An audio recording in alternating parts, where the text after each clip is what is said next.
Sejam todos muito bem-vindos a mais um episódio do podcast Inovativos. Hoje, com oferecimento e parceria da WorldPay, nós vamos discutir o cenário de digitalização da economia, as empresas passando a transacionar, gerar a sua oferta de produtos ou serviços por meio dos canais digitais.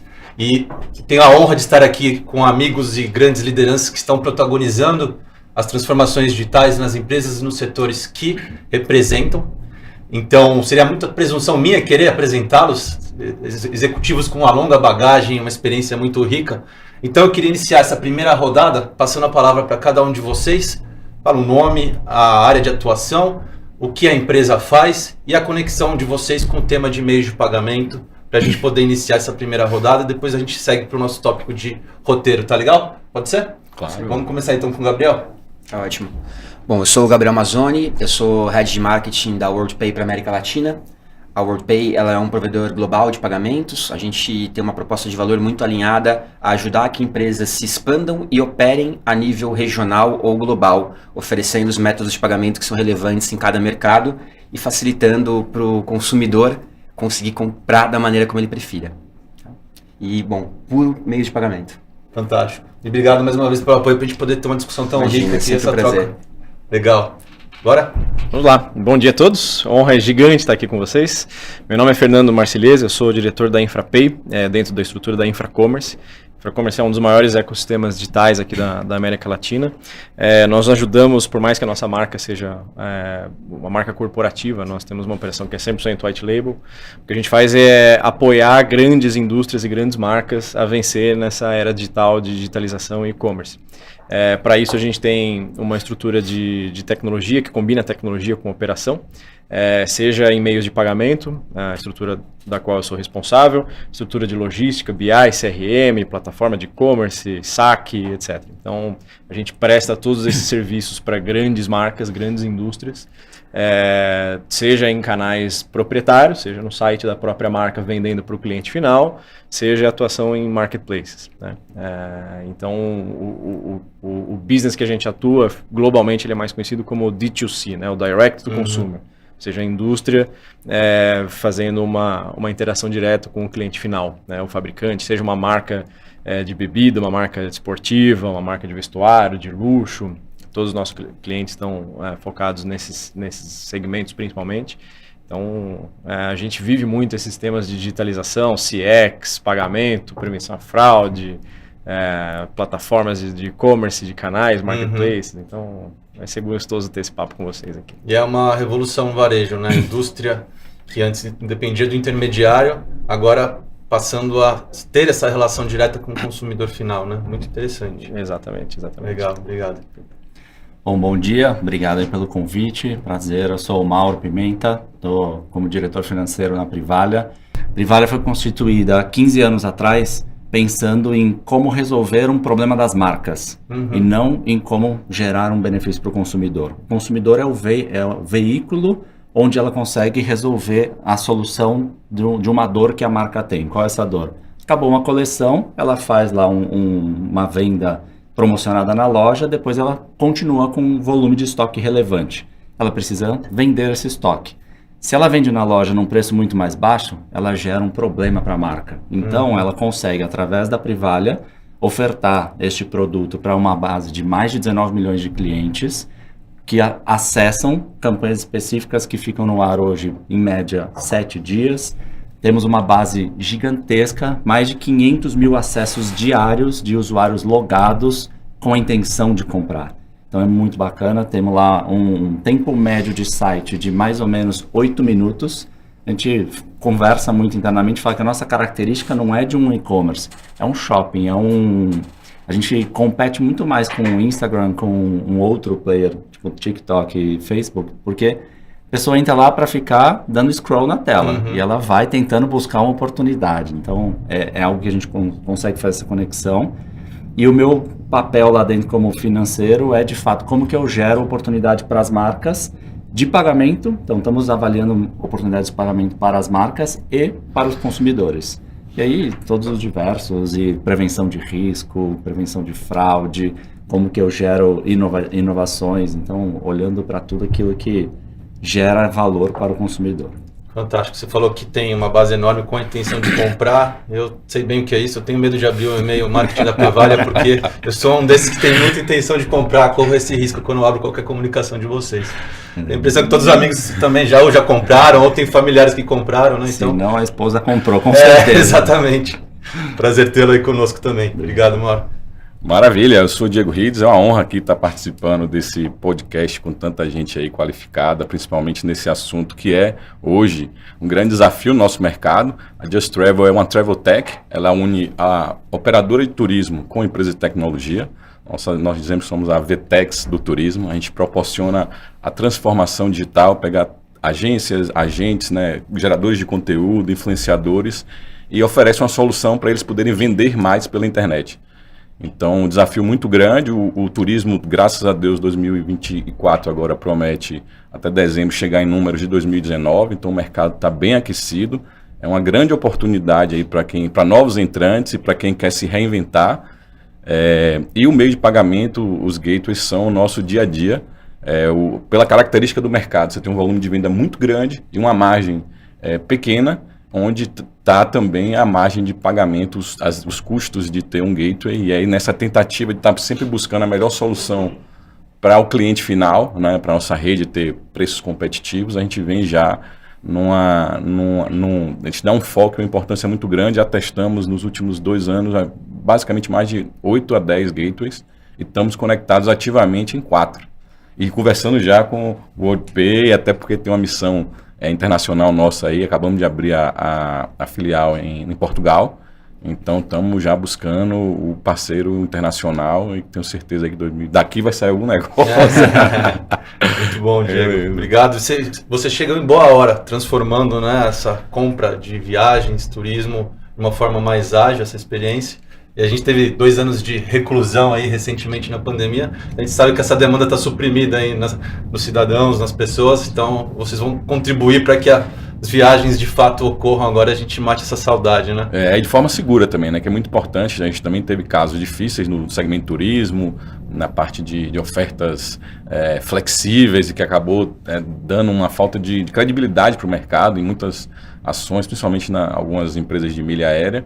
Então, essa parte está bem consolidado com os parceiros de pagamento e as novidades que vem por aí, a gente até bateu um papo antes aí de novas opções de pagamento. Então, para a gente estar no momento certo aqui para aprender com vocês e utilizar, porque nosso papel aqui, na verdade, eu vejo o perfil de desenvolvedores de tecnologia, né, a gente está como distribuidor. Vamos pegar as melhores tecnologias e vamos distribuir no segmento turismo. Hoje temos mais de 700 agências conectadas com o nosso white label, nossa solução de e-commerce. Então, quando eu subo um novo gateway, uma nova forma de pagamento, eu automaticamente já distribuo para mais de 700 agências. Então, estou aqui mais como distribuidor, querendo ver o que é que vem de novidade, anotar, fazer o dever de casa e poder oferecer isso no segmento de turismo. Fantástico, muito bom. Como bom anfitrião, então, a gente conheceu os nossos amigos que fazem parte dessa mesa redonda hoje. Meu nome é Marcos Carvalho, agora me apresentando também, eu sou o diretor-geral da plataforma Inovativos, uma plataforma de conteúdo, inteligência e networking, que busca discutir a inovação digital e tecnologia aplicada aos multissegmentos da economia, como elas estão transformando essas relações de consumo, esses hábitos e o dia a dia das pessoas, né? Então é uma grande honra recebê-los, tenho certeza que vai ser uma manhã rica aqui, mas às vezes para quem está assistindo não importa o horário, né? Manhã para nós. Então, a ideia é que seja um papo fluido, descontraído, sem protocolos, e a gente possa extrair o melhor de cada um das experiências para a gente sair com algumas sementes, né, de que incomodem o nosso hábito, a rotina que a gente está acostumado, tire a gente da zona do conforto e possa evoluir nossos negócios nas respectivas empresas que representamos, né? Nosso tema hoje é do troco ao touch, a evolução dos meios de pagamento na era digital. Então, a gente... Depois da pandemia, a gente já falou, teve uma digitalização forçada da economia, diante de uma circunstância diversa, mas esses hábitos permanecem, né? A gente saltou ali, acho que o market share que tínhamos antes no varejo do e-commerce era em torno de 4% no Brasil. Pós-pandemia, isso saltou para 11% a 15%, dependendo do setor. Estou falando números macros, né? A gente tem um grande especialista aqui que traz estudos aprofundados para poder debater conosco. Eu só quis dar essa visão macro para a gente começar então essa primeira rodada. No cenário então de digitalização do varejo, Gabriel, o que você pode trazer para nós de números, hábitos de consumo, experiência de compra, as melhores plataformas transacionais que têm sido utilizadas de 2023 e o que temos de tendência à frente aqui em 2024. Como você antecipou, Marcos, a gente passou por essa mudança forçada nos nossos hábitos, na maneira como a gente consome, em virtude da pandemia. Isso gerou uma aceleração artificial, a gente pode dizer, no e-commerce, com um pico muito alto, e o que a gente observa agora é que essas curvas elas estão suavizando e voltando ao que era esperado, né? O e-commerce continua crescendo, naturalmente a sociedade está resolvendo os problemas via canais digitais cada vez mais, a gente se acostumou a fazer isso na pandemia, mas a aceleração do e-commerce está suavizando um pouquinho, continua crescendo muito, em alguns segmentos mais do que outros, mas a gente tem uma leve suavização de maneira agregada no e-commerce. Claro que isso é diferente de categorias para categorias, acho que se a gente passar a bola aqui, falando, não, na minha indústria talvez não, a gente continua crescendo acelerado, mas isso a gente observa com uma certa suavização. As pessoas estão se acostumando a resolver os problemas de maneira digital, elas estão se acostumando com experiências muito mais ricas ao resolver esses problemas, e isso se reflete aos meios de pagamento também, né? Conforme você começa a provar experiências com menos atrito, experiências onde você não precisa digitar números de cartão, experiências onde você simplesmente com poucos cliques ou um clique consegue pagar, naturalmente a expectativa é que isso seja levado para outros cenários, outras experiências de compra que você tem. E eu acho que é importantíssimo que os varejistas, as empresas que vendem serviços ou produtos de maneira online, levem isso em consideração e busquem essas soluções que enriquecem não apenas do ponto de vista de redução de fraude, do ponto de vista de abandono de carrinho, mas que também possibilitem que as pessoas tenham uma experiência de compra mais agradável, porque isso cada vez mais é uma vantagem competitiva para elas. E os meios de pagamento estão ali no finalzinho dessa jornada do consumidor, mas são cruciais para que isso seja entregue. Fantástico. E antes de passar para os amigos darem a visão deles aí de como está esse momento em cada empresa, um recado para quem estiver nos assistindo, não esqueçam de curtir, seguir o canal, comentar. Disseminação de conhecimento é uma forma de hoje a gente permitir a evolução daqueles que estão no nosso entorno, das empresas parceiras, e todo mundo ganha com isso, né? E agora vamos para a rodada, então. Nesse cenário então, de intenso crescimento, com os números fantásticos que o Gabriel nos apresentou, eu queria entender como que está sendo esse momento durante a pandemia, que teve esse boom, de certa forma, forçado, porque era a única condição de comércio que nós tínhamos. E como vocês sentiram pós e essa continuidade? E o que impactou a operação de vocês também? Vamos começar com o Fernando, por favor? Claro. Bom, eu concordo muito com o que o Gabriel falou aqui. Eu acho que entre 2020 e 2022 a gente teve um crescimento muito acelerado mesmo do e-commerce. O que provocou muito que as empresas, independente do segmento, do tipo de canal que elas atuassem, tivessem que se reinventar também com muita velocidade para atender os clientes. Eu tenho aqui comigo que eu acho que se não fosse pela pandemia que acelerou esse processo já aconteceria naturalmente ao longo do tempo, porque os clientes dizem cada vez mais como que eles querem comprar os produtos e como que eles querem interagir com as marcas, né? Eu acho que o crescimento do e-commerce, ele na verdade eu vejo ele como uma transformação da sociedade, né? Não só impulsionado por tecnologia, mas também os hábitos de consumo das pessoas, né? Vi estudos recentemente que mostram que as gerações mais jovens, principalmente, diferente das mais antigas, né? Querem ter talvez menos contato com um vendedor, querem descobrir o produto por si só, né? Querem às vezes nem serem vistas, né, no processo de e-commerce. Então imagina como que era isso numa loja física, né? Eu lembro minha avó ia comprar malha em roupas de shopping, ela ficava 2 horas lá dentro escolhendo com a vendedora, batendo papo, tomando café. O hábito hoje do e-commerce ele é absolutamente diferente, né? Muitas vendas são feitas em segundos, né? Acho que a gente vai falar mais à frente aqui. Eu sou entusiasta também forte da participação das redes sociais dentro do e-commerce. Eu acho que esse fenômeno a gente ainda vai ver ao longo dos próximos anos. Talvez seja a próxima grande inovação dentro do e-commerce, né? O uso das redes sociais como canal para venda de e-commerce. Social commerce, social selling, né? Acho que é importantíssimo ver como que os influenciadores digitais, e aí acho que mais no mundo de cosméticos, talvez seja o primeiro aqui que a gente vê isso aparecendo mais. Qual que é o poder desse pessoal para influenciar o hábito das pessoas e como é que o hábito das pessoas também é influenciado através das tecnologias que Na verdade, a tecnologia ela é um enabler, né? Ela é um facilitador para que tudo aconteça, né? Então, eu acho que a gente está num momento muito interessante, porque a gente já viu um crescimento muito acelerado nos últimos 5 anos, mas eu acho que a gente ainda vai ter agora uma próxima onda de transformação, especialmente em função de redes sociais, inteligência artificial, um tema que a gente vai falar bastante aqui, com certeza. Então, acho que tem muita coisa a ser falada, né? Muita coisa a ser discutida, muita coisa especialmente a ser aprendida. Né? Mesmo por nós que estamos nesse segmento, a gente tem muita coisa a aprender também.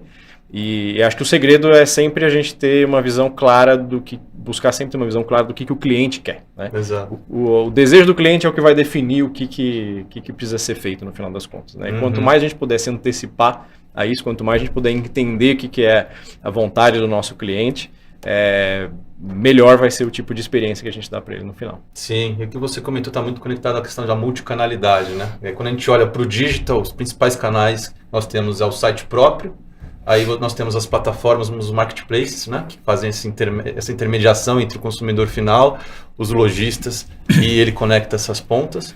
E nós temos também as redes sociais, que é o que você comentou aqui, é a grande tendência de cada vez mais impactar esses números de vendas, né? Muito legal. Mauro, como que você vê a Privalha aí nesse cenário? Como que foi essa digitalização intensa que ocorreu nesses 2 anos? Vocês já com uma operação rodando, mas não imaginavam que de repente viveriam essa fase, e pós também essa digitalização forçada. Esses hábitos de consumo na Privalha, vocês sentem que prevaleceram? Como que tem sido aí esse cenário? A Privalha, ela nasceu 100% online, né? Ela é um e-commerce desde sua origem. Eu acho que esse momento que a gente viveu, ele deu um boost para as pessoas de fato aderirem ao e-commerce. Para a gente foi muito bom em vários sentidos, né? Porque sobrou muito mais estoque das marcas, então tinha muito mais coisa para vender.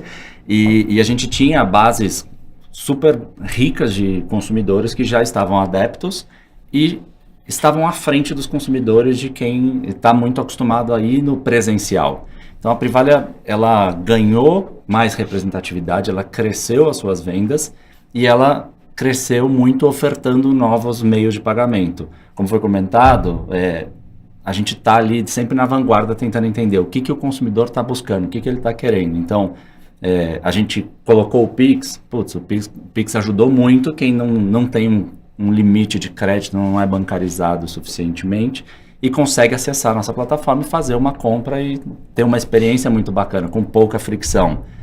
Nunca tivemos débito. O débito, você tinha que entrar, aí você fazia login na sua conta, depois você ia digitar o número do cartão, pôr a senha, cara, uma fricção bizarra, e fora o tamanho da exposição que você tinha, né?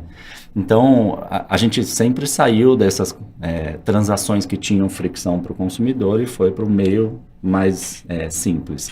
Temos hoje, basicamente, PayPal como um meio de pagamento, porque as pessoas enxergam como algo que traz segurança para o processo. Cartão de crédito, que tem uma representatividade super alta no nosso modelo de negócio, que PayPal não deixa de ser um cartão de crédito, né? Ele está embutido dentro da plataforma, você paga via cartão, você faz um Pix para lá. E o Pix. Então, para a gente, foi um crescimento, mas acho que foi mais uma adesão do consumidor a um modelo que a gente já vinha disseminando e batalhando ali nos últimos 10 anos, quando entrou a pandemia. E, de fato, ali a gente teve um boom bastante elevado. Muito bom. Show. Conta um pouquinho aí do Just Travel, como foi esse impacto aí na digitalização, como que vocês buscaram atender essa maior demanda, não, no setor turístico, né? A gente estava até conversando, foi um impacto um pouco mais negativo, né? Um pouco diferente. E pós-pandemia retomando, então, com essa demanda reprimida. Pois principalmente para a gente que foca em viagem internacional, a pandemia foi o período de se reinventar. Então, foi tanto que a gente já vinha da experiência anterior, a gente teve a oportunidade de repensar o modelo e criar a marca Just Travel em 2021 e tentar entender de que forma exatamente criar essa solução de venda de e-commerce para um canal de distribuição de ingressos, aluguel de carro e hotel de uma forma inovadora. Então a gente teve esse período doloroso, mas também serviu de um tempo, como se falaram, congelou o mercado e em 2000 quando liberou de volta as fronteiras, aí sim meio que abriu de novo o mercado, uma coisa bem diferente, experiência para o mercado de entretenimento, mercado de viagens. Então, o que a gente enxerga é uma corrida. É uma corrida, a gente tem um planejamento a longo prazo, mas a gente passa dia a dia tentando antecipar, tentando entender que a gente precisa vender como se não tivesse amanhã. É a nossa missão lá. Tipo, tá tudo bem, a gente está com as metas, passamos até para uma rodada de investimento. A primeira rodada foi positiva, a gente tem hoje a Bossa Nova como investidora da Just Travel, a Sai do Papel, que faz o Rio Innovation Week, também é investidor, está liderando até a nossa segunda rodada. Mas a corrida o turismo se transformou como um grande varejo online, essa é a nossa visão. Antigamente você tinha as lojas de shopping, as franquias de grande credibilidade e aquele comportamento que as pessoas iam na loja ali resolver, é melhor, é muito confuso. Uma viagem internacional não é simples, não é uma compra simples. Você tem que fazer com uma certa antecedência, o ticket médio é muito mais alto. Então, até para comprar o ingresso do parque da Disney, são quantos dias você quer ir, quantos parques. Se você vai para parque to parque, aí você vai atravessar de um parque para outro no mesmo dia. Então, ela tem ali um perfil que a gente precisava tirar as fricções. Hoje, no momento, a gente vê uma transição exatamente de empresas que as líderes são mais de 30 anos de mercado, tentando se reinventar, e é muito difícil essas grandes empresas conseguirem se moldar para modelos novos. Os grandes fornecedores de tecnologia, que são empresas internacionais da Espanha, eles são muito grandes, existem modelos muito atrasados, do tipo cobrar por transferência de dados. Se você tem um e-commerce na mão dessa tecnologia e o pessoal consulta muito e não compra, você paga uma margem maior. Isso é um modelo que já caiu na tecnologia desde a AWS, da Amazon, que veio com outro modelo mais eficiente. Então, existe uma oportunidade grande para novas tecnologias e o comportamento está também mudando por conta da aceleração que teve durante a pandemia. Escolher uma viagem hoje, os influenciadores e os geradores de conteúdo têm um papel importantíssimo, a gente chama de os novos agentes de turismo. O pessoal lá atrás dizia que a tecnologia é matar os agentes de turismo, não é precisar mais, ao contrário. Para essas viagens que precisa de... Você está falando dos Estados Unidos, Orlando, que tudo bem, você vai até falar um português, mas se você vai viajar para a Europa ou para outros países, você precisa de uma assistência ali para não passar o que a gente chama de perrengue chique, né? Sim. Então, eu acho que vai cada vez mais ser necessário esse agente de viagem, e os blogs e influenciadores estão liderando esse novo movimento, porque ele vai mostrando o que ele fez, quais foram os problemas que eles sofreram fazendo aquela viagem, e aquilo vai educando um povo que gosta de consumir o dia a dia de pessoas interessantes, e na hora que ele vai comprar, ele fala, vou comprar onde ela comprou. Então ela já tem lá o Linktree, lá o linkzinho, dizendo compre aqui, compre ali, é programa de afiliado, e a gente entra nessa missão aí de oferecer uma opção para esse pessoal de tantas agências também, tem muita agência nova já com mindset de digital, de ter que colocar conteúdo e ter, enfim, é difícil até porque a gente vem trazendo um pouco de tecnologia para o turismo. Quando a gente fala de CRM, é uma coisa nova para eles, em muitos lugares, principalmente as SMBs, né? Não falando das enterprises, mas pequenos e médios, 95% não usa CRM para fazer a gestão. E no online, o funil é muito grande. Você tem lá, para cada 100 leads e cotações que são trabalhosas, você vai vender abaixo de 10. Tem a impressão que deve ser muitas lojas familiares. Muito. O perfil é esse. Normalmente, foi um casal que foi com a filha, um é mais da comunicação, fez um blog. Tem um dos líderes de mercado, principalmente para viagem, que é bem interessante. Na época já estava o SEO bombando. Ele fez um blog, ele era executivo do Itaú, e a coisa começou a dar tanta audiência que ele saiu da carreira executiva, e hoje ele tem 25 blogs de dicas para todas as viagens do mundo, é um dos que mais fatura muito mais do que de comissão, falo nem de venda, assim, do que chega para ele. E, enfim, então tem uma oportunidade muito grande para novos entrantes. O pessoal chega, turismo, todo mundo já vem, isso não é para mim, não vou conseguir. E, na verdade, é um momento até para provocar. E quem pensa, é uma opção de se escolher, de começar. Tem já empresas fazendo academia dos agentes, preparando ele para, desde criar um CNPJ, um MEI, emitir uma nota, onde são as grandes fontes de... Enfim, então tem um turbilhão de coisas aí, e obviamente tem também grandes empresas tentando segurar o mercado no modelo tradicional.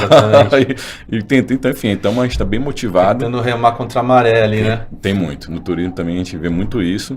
Mas para a gente pelo contrário, para a gente é oportunidade, né? Então, enquanto eles estão querendo segurar, a gente está querendo se reinventar. E o meio de pagamento, eu até comentei, é praticamente nosso sócio no negócio. A margem do turismo é pequena, e são 60% de compra no cartão, normalmente parcelado. 30% de Pix e 10% ainda no boleto, que tem pessoas também, acho que ligadas à credibilidade. Me deu um boleto aí que eu vou ver CNPJ e tal, pagar. Agora, como tendo necessidade de receber rápido, ele tem ali uns 2 dias até compensar o boleto para receber a reserva do hotel ou os ingressos. Então, eu acho que o pessoal tem preferido correr para o Pix. E a gente está atento aqui, até para provocação para os experts aí. Recentemente, a gente fez uma experiência com Pix parcelado, dividido em 3 vezes.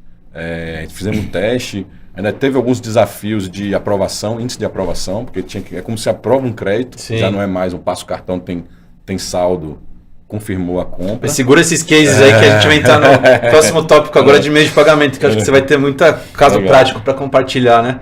E ficou claro, Diego, que é nas crises que surgem as grandes oportunidades, né? Se você de repente vê numa situação inesperada, você entra no desespero, muitas vezes você não vai saber como agir, como planejar, como se portar. E aí, não por menos, muitas empresas fecharam as portas. Sim. Mas, no caso de vocês, por exemplo, vocês viram o turismo caindo completamente por conta das circunstâncias, mas buscaram com a tecnologia entender como poderia ser a demanda após esse período, né? Exatamente. E aí já estavam preparados para suprir essa demanda que estaria até reprimida num volume maior, né? Exatamente. E agora está voltando com força total, então é só trabalhar mesmo e ficar atento às novidades, às inovações aí do mercado. Muito bom, muito bom. E muito se falou nessa rodada, né, de consumidor, empoderamento, eles têm poder de voz agora, as empresas têm que atender às necessidades deles, nos canais que eles preferem. Isso foi uma característica, uma quebra de paradigma que aconteceu pós a era da internet, né, em 95, que começou a se tornar acessível ao consumidor final. Antes a gente tinha aqueles canais de atendimento que tinha que mandar um fax, ligar para o saque, ficar horas no telefone, ou mandar uma carta para o CEP da empresa ali. Então não era uma comunicação fluida, né? As empresas também muitas vezes não faziam tanto estudo de mercado para colocar um serviço, um produto. Elas determinavam o que julgavam ser melhor e botavam isso à venda, né? E então esse processo transformou as relações entre empresas e seus clientes, entre empresas e seus clientes e as formas de se transacionar, né? O Mauro até comentou do PayPal, até pegando um pouquinho no contexto histórico, foi a primeira fintech que quebrou essa bolha das grandes adquirências, dos grandes bancos, né, que antes dominavam o setor. O PayPal entrou já como uma empresa digitalizada em 98, depois a gente teve a bolha.com, em que muito se especulou sobre o mercado digital, tinha uma expectativa além da realidade que ele podia entregar, então teve que apertar os cintos, né? Compreender a realidade que de fato condizia com o momento. Só que não. Exatamente. Mas aí ali na frente a gente vê a Amazon lançando a nuvem, permitindo que novos empreendedores entrassem no digital de uma forma menos custosa e mais ágil, começando a vender online antes que era inimaginável para eles, com menos fricção para o empreendedor. Depois vem ali, em 2008, a crise financeira, os grandes conglomerados financeiros colocados em xeque, e muitos empreendedores saindo dos grandes bancos e abrindo as próprias fintechs. Então o mercado automaticamente começa a se abrir para mais inovação. Em 2014, 15, o Uber entra no Brasil, o modelo de plataforma, marketplace começa a ganhar atração também, e isso de fato empodera o consumidor.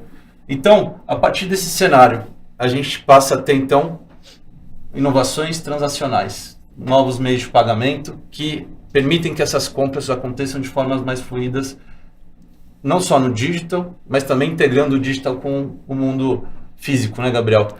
Traz um pouco como você compreende, então, os principais meios de pagamento, os meios transacionais prediletos nos hábitos de consumo no Brasil, como que você entende essa realidade? Eu acho que para além de meios de pagamento, é muito interessante a gente analisar um pouquinho do que você trouxe nessa linha do tempo. São várias inovações que eu tenho certeza que a primeira vez que muita gente usou, ela ainda lembra. Talvez vocês lembrem a primeira vez que vocês usaram um Uber. Talvez vocês lembrem a primeira vez que você usou uma wallet para pagar por alguma coisa, a primeira vez que você fez um Pix. E por que a gente lembra? Porque é tão melhor do que o que tinha antes, ou resolve tão melhor o teu problema, que você fala, cara, eu não preciso mais do que tinha antes. Quando você faz um Pix e você pensa que o desembolso é imediato, e você fazia isso via boleto, fazia TED Doc para resolver uma série de problemas, você simplesmente passa a pensar, eu não preciso mais daquilo. Isso aqui é muito melhor, é mais rápido, não custa nada a mais, é seguro, resolve o meu problema. Em meio de pagamento acontece a mesma coisa. Quando você testa um meio de pagamento novo, como o caso do acabei de mencionar o Pix, mas você usa uma wallet para pagar uma compra no mundo físico ali. Ela é mais segura, ela tem autenticação biométrica, você não deixa de pontuar no cartão, que é um dos grandes benefícios do cartão de crédito, né? Segurança e o programa de fidelidade, enfim, as milhas que você ganha, é melhor. Recentemente até teve um artigo do New York Times que viralizou aqui no Brasil também, porque traduziram, que é um editor de tecnologia que saiu com uma membro da geração Z, onde ele se sentiu um tiozão por ter uma carteira convencional. E aí, conversando com essa pessoa, ele entendeu que, poxa, para alguém da geração Z, uma carteira nada mais é que uma pasta onde uma pessoa antiquada coloca dinheiro físico, coloca cartão de plástico e coloca documento físico. Precisa disso hoje em dia? Você não precisa. Já que você vai ter que levar o celular, porque o celular está sempre com você, por que você leva a carteira? Com esse monte de coisas que todas estão no celular já, digitalizadas e funcionam melhor, são mais seguras e tudo isso. Então, meios de pagamento correm no mesmo sentido. Quando a gente analisa meios de pagamento numa perspectiva global, é mais interessante ainda, porque a inovação ela não percorre o caminho convencional esperado. Você pensa em Europa, a Europa é um mercado mais maduro. Será que naturalmente os meios de pagamento são mais avançados lá nos Estados Unidos? Acho que é o melhor exemplo para isso. Não necessariamente. Tem mercados na Europa, a Europa é uma coxa de retalho em preferência de pagamento. Tem mercados onde dinheiro convencional ainda é importante no mundo físico. Tem mercados onde uma coisa super inovadora surgiu chamada Buy Now, Pay Later, que nada mais é do que oferecer crédito no checkout, seja no mundo físico ou no digital, um crédito que não estava aprovado anteriormente como cartão. O cartão você sabe seu limite. Buy Now, Pay Later não. Você chega, roda um motor de crédito na hora e te oferecem a possibilidade de pagar parcelado. Isso é inovador pra gente? Se você explicar para sua avó isso, talvez ela fale, cara, isso não tem novidade. Mas lá foi muito inovador, porque crédito, o cartão não é parcelado, crédito você tinha que comprar um produto financeiro de crédito caso quisesse pagar depois, e isso surgiu como uma grande inovação. Então, como foi falado aqui, é importantíssimo manter esse radar de novidades, porque teu cliente talvez encontrou um jeito melhor de resolver um problema, e se você não oferecer, talvez ele prefira comprar do seu concorrente. Inovador, então, foi, segundo a sua avó, o crediário lá das Casas Bahia, né? Que a gente chegue até o ponto de venda. Carnê.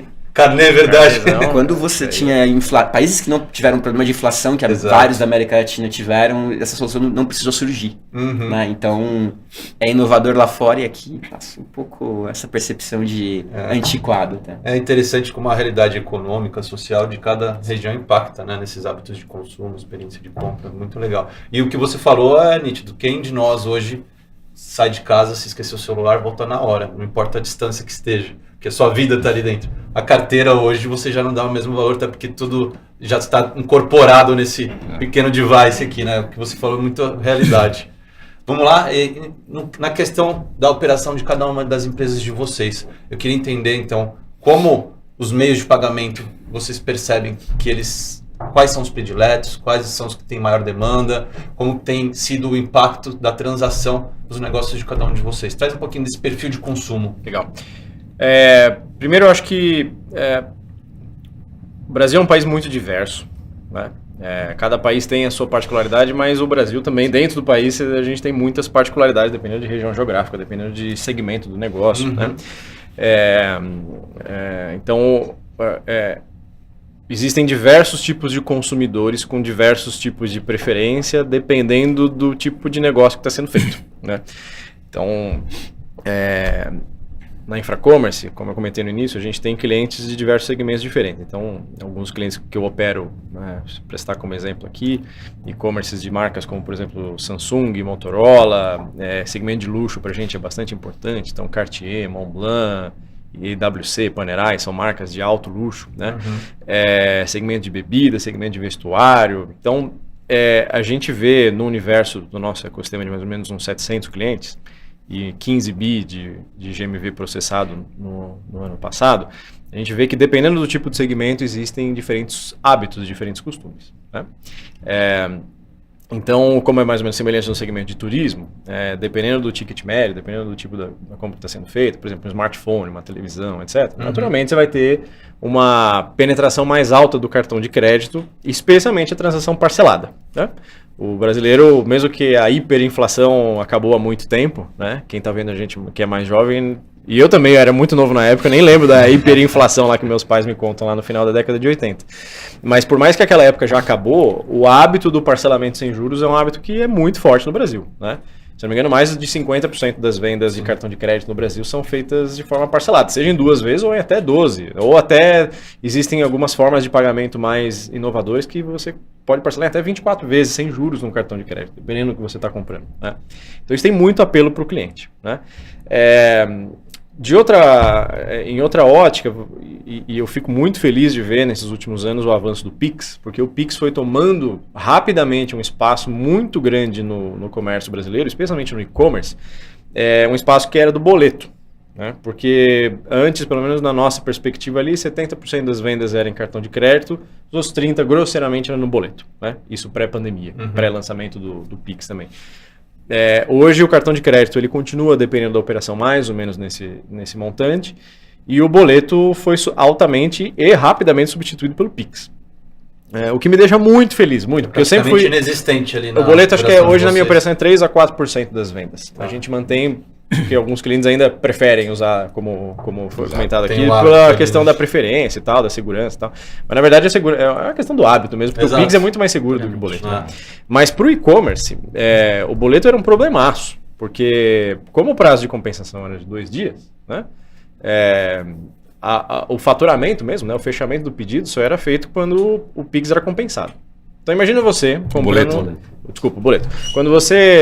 Imagina você aqui fazer uma compra de uma televisão uma sexta-feira à noite, certo? Você compra no boleto. Vamos supor que você não tem cartão de crédito ou você não tem limite no cartão de crédito, que é uma parte grande da realidade do brasileiro ainda, né? E aí você paga num boleto, né? O que vai acontecer? Você comprou na sexta-feira à noite, você vai pagar esse boleto no próximo dia útil, segunda-feira, ele vai ser compensado na terça ou na quarta, o faturamento vai ser feito na terça ou na quarta e vai começar a receber esse produto 1 semana ou 10 dias depois. É um produto que ele quer amanhã, ele quer assistir o jogo de futebol do time dele amanhã, ele não quer esse produto daqui 1 semana. E quando não no mesmo dia, né? Não no mesmo dia, exatamente. Eu falo amanhã, é a forma de dizer, mas muitas vezes no mesmo momento. Então, a gente tinha no caso mais específico do boleto, esse é um caso até mais claro, mais emblemático, a gente oferecia uma experiência de consumo muito ruim para o cliente, né? O Pix resolveu isso rapidamente, o Pix tomou esse espaço todo, e aí a gente vê o nascimento de algumas variações do Pix, né? O Pix parcelado, né? No futuro o Drex, né? Que é uma forma de fazer pagamento com contratos inteligentes, que depois dá para a gente elaborar um pouco mais. Então acho que essa é a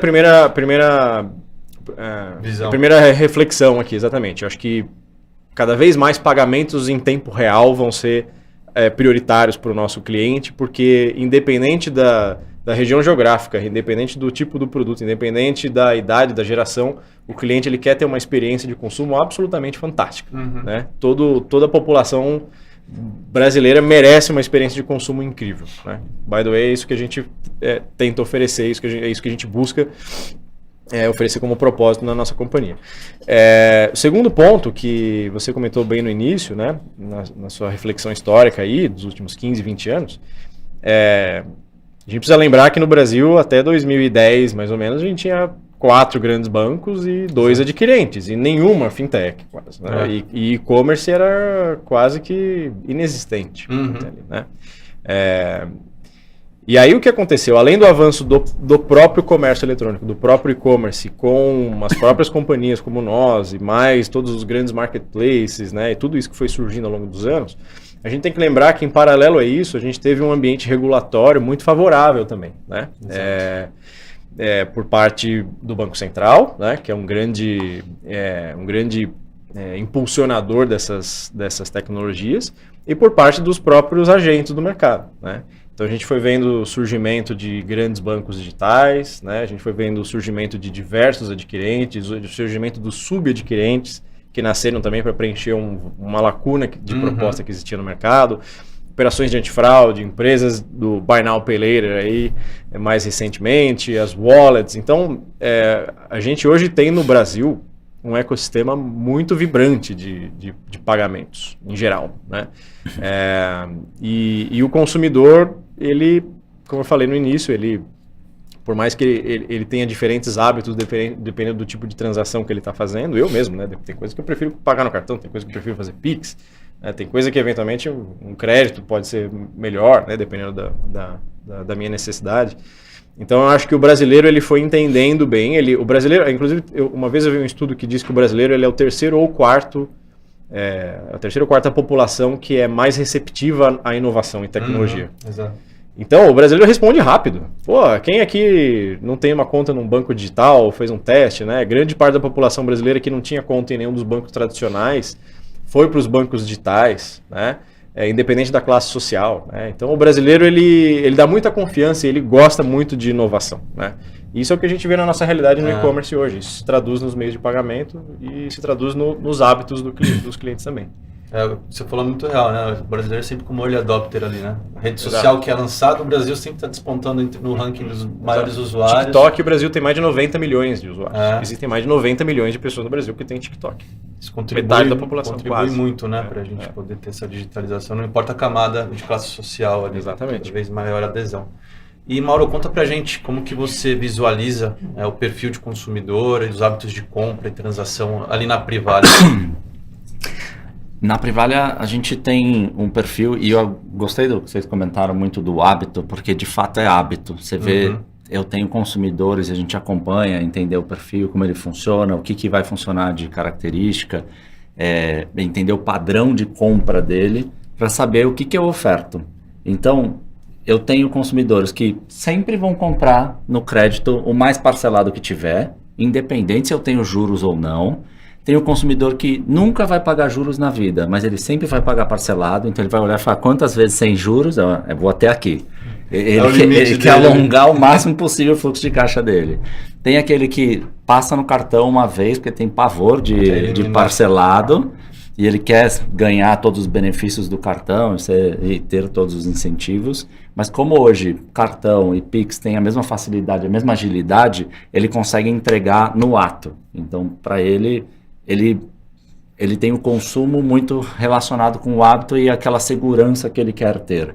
Quem paga no Pix é aquela pessoa que tem medo do cartão, de, putz, eu vou me perder aqui, e se eu fizer no cartão, depois eu vou fazer outro e eu vou entrar nos 400% de juros aí e vou quebrar. Mas hoje, Privalha, a gente tem uma penetração de mais ou menos 80% de cartão, e aí eu estou juntando cartão e PayPal, tá? E Pix está representando algo entre 15% a 20%. PayPal tinha uma representatividade maior, porque a gente acabava ofertando um parcelamento maior para as pessoas, elas migravam para esse meio de pagamento. Hoje está equilibrado com o cartão, então vem diminuindo a penetração. Por quê? Porque tem uma fricção no processo de PayPal, você tem que ter um acesso e fazer lá um login na sua conta da PayPal para dar o check. Sim. Mas também a gente vem avaliando vários modelos, várias inovações, sem muitos spoilers, mas a gente teve conversa com consultorias estratégicas para avaliar, como chama? Blockchain, para avaliar Drex, como é que vai ser no futuro, como que a gente consegue se antecipar esse movimento, para tentar fazer alguma coisa de tokenização. Então tem bastante opção no mercado. Mas hoje, de fato, a gente entende que os consumidores brasileiros são early adopters. Eu faço parte não sou geração Z, mas faço parte da turma sem carteira. Eu já ando sem carteira há muito tempo. Me incomoda e várias vezes eu me viro um perrengue porque não tinha aproximação. Eu falo, como você não tem aproximação? Como? Assim, é engraçado a evolução que a gente tem. É isso. E é muito legal o que você comentou, de, por exemplo, olhar para a blockchain. Uma vez que o regulador está demonstrando caminhos com esse direcionamento, Exato. É interessante ver o próprio e-commerce, o próprio varejista também já se antecipando. Que é aquela decisão de escolher protagonizar, estar junto do movimento ou ficar na passividade, esperando você ser impactado para ir responder a uma demanda, né? Aí pode ser tarde demais, Exatamente. Né? E também, às vezes, você se antecipando e olhando, você consegue encontrar tendências ou outras oportunidades. A gente viu uma oportunidade muito bacana lá de como que eu faço para criar um mercado de second hand. Eu posso tokenizar sua compra, gera uma NFT para você, que eu sei que você fez aquela compra de um produto de marca dentro da Privalha. Então, foi lá e comprei um Lacoste ou um Hugo Boss. Eu quero revender e o cliente sabe que da Privalha é original, é da marca e tem aquela segurança. Eu quero revender, eu uso o meio da Privalha para fazer essa venda de um produto que quem for comprar no second hand vai ter a segurança e a certeza que é um produto tokenizado que é daquela marca de fato, aquela compra. Então, e aí você começa a criar até uma gamificação. Sim. O cara, quanto mais token ele tiver, ele ganha lá uns badges, dá para fazer inovações adoidadas. Eu já comecei a viajar aqui pra gente ir pra linha de ativos digitais. Aí eu falei, Exato. não, vamos segurar, deixa pro último tópico de futurismo, aí a gente entra nessa seara. E você, Diego, conta aí um pouco da experiência de consumo, como que você vê aí no setor de turismo. Então, eu acho assim, do consumidor, lá a gente tem basicamente próximo ao número que foi passado aqui, tem 60% em cartão, 30% no Pix, 10% no boleto. O valor da viagem para uma família brasileira, né, de 4 pessoas, um casal, 2 filhos, ou um casal e um filho, ele já é um valor alto, né, pelo passar dos anos. Então eu vejo uma procura do brasileiro por mais crédito. Dificilmente ele consegue colocar tudo no cartão. Porque só de passagem você já tem um valor elevado. Depois vem hotel, depois vem os ingressos que são... Hoje em dia você passar 5, 7 dias enrolando nos parques temáticos, você já tem um volume e todo ano eles fazem ajuste, né? Então, assim, eu vejo uma busca incessante de mais crédito, mais permissão de crédito. Recentemente a gente teve uma experiência tentando fazer o Pix parcelado de uma startup nova, mas ainda não é a solução. Basicamente, você fazer um pagamento recorrente e se o cliente deixar de pagar, você tem que assumir a cobrança ali, porque não tem uma garantia como o cartão. Se ele parcelar em 10 vezes e deixar de pagar o cartão que vai cobrar ele, não a agência de viagem. Sim. Então, as agências de viagem, no perfil que a gente tem hoje, não teriam estrutura para assumir um papel de cobrança e parcelar mais vezes até e administrar essa conta aí. Então, a gente está buscando. Tem um movimento grande, interessante, que a gente vê nos Estados Unidos forte, que é o cash to card. É o contrário. Antigamente você tinha um cartão, você sacava dinheiro. Agora eles não estão aceitando em vários lugares, principalmente nos parques temáticos, não estão aceitando mais cédula. E você tem a opção, se por um acaso alguém, não sei quem, né, levou só cédula para o parque, ele tem uma maquininha onde ele vai colocar o cash e vai sair com um cartão de débito para poder, já um movimento também de governo, para tirar as cédulas do mercado, e talvez vocês possam até falar melhor que eu, que já entra no segmento financeiro. Então tem visto isso também, imaginando, será que, ou quando isso vem fortalecer aqui e tentar trazer as pessoas nessa questão do cash aí. Mas acho que, de geral, é um retrato do país, né? Até tem muitas pessoas que acabam deixando de viajar por falta de crédito, por falta de poder ali, de alguma forma. E tem as outras que, de fato, não teriam condições. Se você der crédito, vai entrar no caminho de inadimplência. Então, eu não sei, assim, o que é que vai sair, o que é que vai evoluir nisso aí, mas é o que a gente está atento, e qualquer novidade estamos tentando testar, experimentar e sair na frente. Majoritariamente tem um cartão de crédito no setor de turismo. Eu acho que ainda só assim, poderia ser mais por conta disso, porque às vezes a pessoa escolhe, eu vou passar o hotel e a passagem no cartão e os ingressos eu vou lá e pago no Pix, que às vezes ele tem que distribuir. Até um exemplo, às vezes você preferir uma coisa ou outra, né? A passagem aérea às vezes é 10 vezes sem juros normalmente, então é melhor lá, enfim.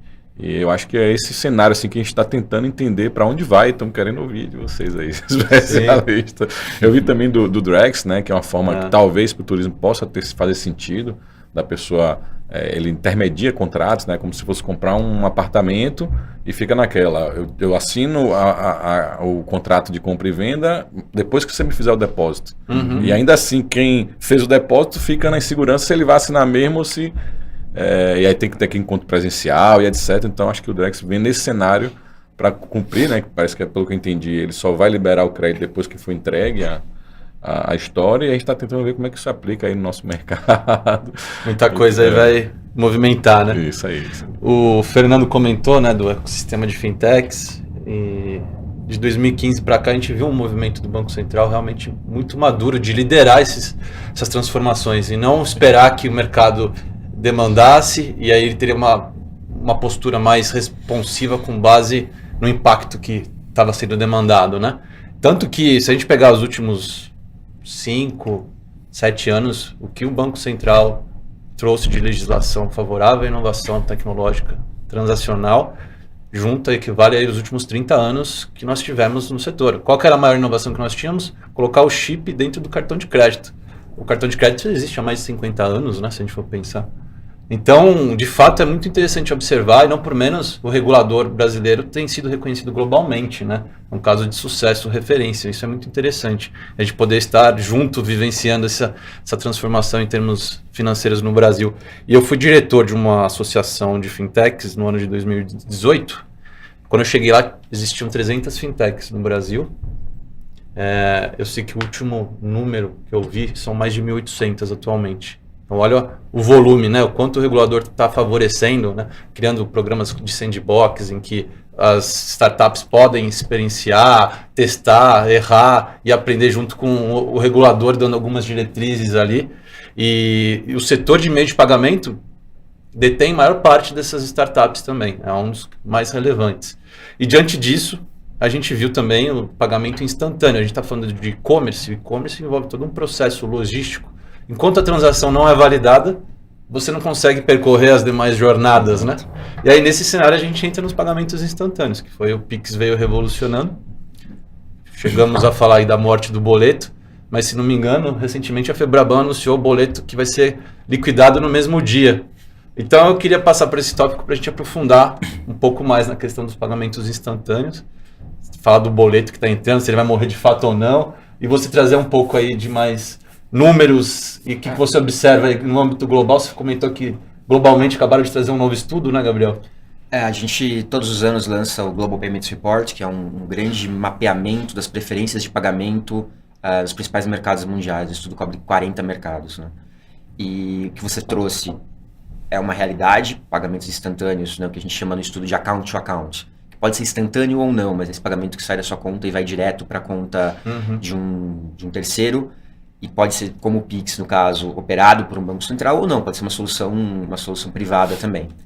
Isso mexe com o fluxo de caixa das empresas, é excelente para quem vende, é excelente para quem compra, substitui boleto no Brasil, boleto ficando mais rápido. Será que veio isso não deveria ter acontecido antes para competir com o Pix? Será que vai realmente ser efetivo na manutenção do boleto? É claro que vai beneficiar quem ainda prefere pagar com o boleto, é claro, compensando no mesmo dia. Talvez essa fatia vai deixar de ser morta, né? Talvez permaneça. Exato, se por algum motivo as pessoas percebem uma vantagem em pagar no boleto, legal que vai ser mais rápido, mas acho que é um movimento que deveria ter acontecido antes, se realmente quisesse fazer a manutenção do boleto como um método de pagamento mais representativo ou mais útil na sociedade, né? O Pix veio e ocupou esse espaço, dificilmente as pessoas vão voltar para o boleto porque o boleto ficou rápido, né? Acho que essa é a grande questão.